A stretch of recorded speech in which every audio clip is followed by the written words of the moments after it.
is up in front. Who would like to ask a question? अच्छा, बाकी जो बैठे हुए हैं उनसे गुजारिश है कि जो सवाल पूछना चाहें at any stage वो अपना सवाल लिखकर यहाँ लाके बैक फेस डाउन रख लीजिएगा. टाइम हुआ तो मैं उनमें से रैंडमली उठा के इनको पूछूंगा, बाकी मैं कंपाइल करके ईमेल के ज़रिए इन सबको सर्कुलेट कर दूंगा इंशाल्लाह. So can we now start? Assalamu alaikum ji. My name is Fahad and I'm representing Fabribus Technologies here. My question is to Mr. Yusuf Jamshed. We've observed that top management wants to maximize profits while minimizing costs, and this is most of the times at the expense of HR because they want budgets for human development and things like that. This becomes a big gap between the two endpoints. So how this gap can be reduced? Fahad, point is this: you question if I understand exactly, top management, profit maximization, hit on the HR and all that stuff. There are two things.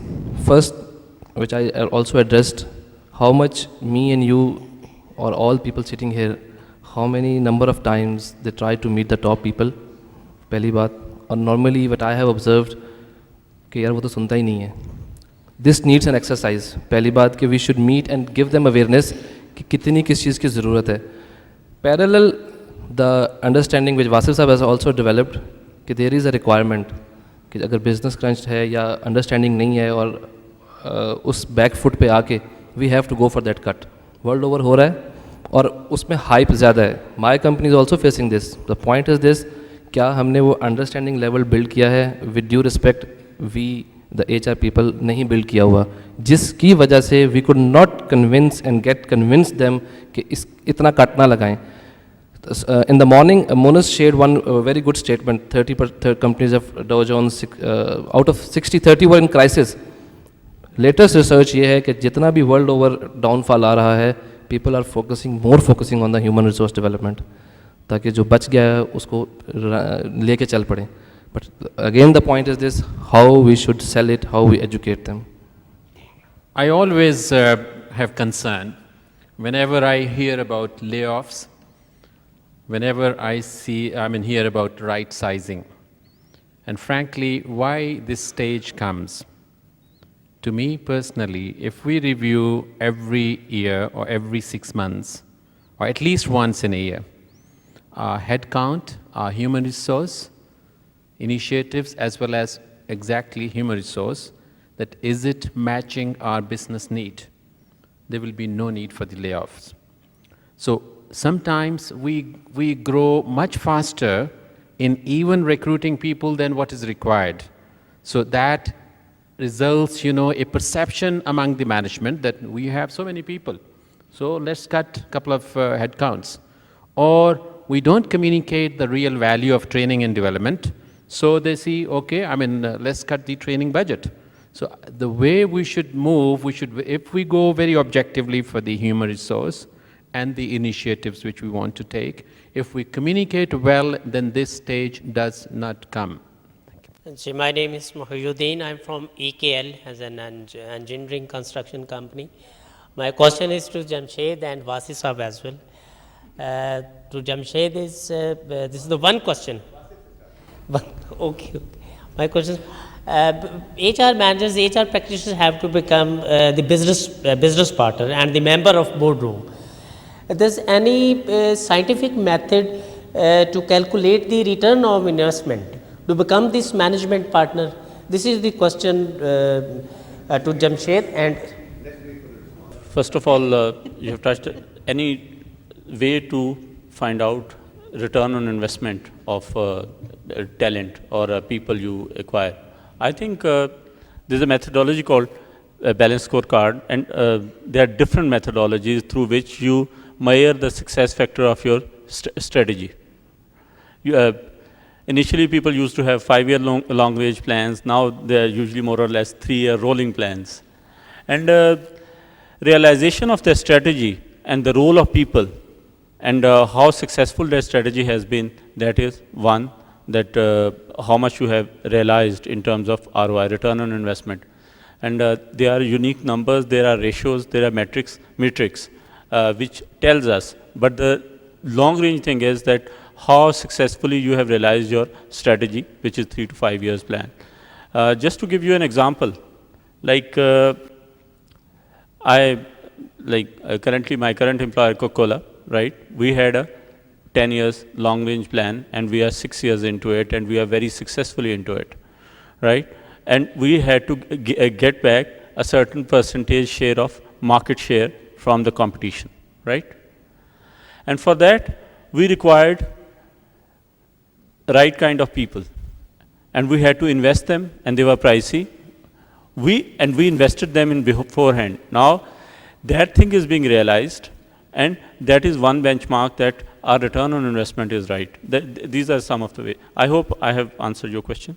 I have a question to the three of you who have had a change of career.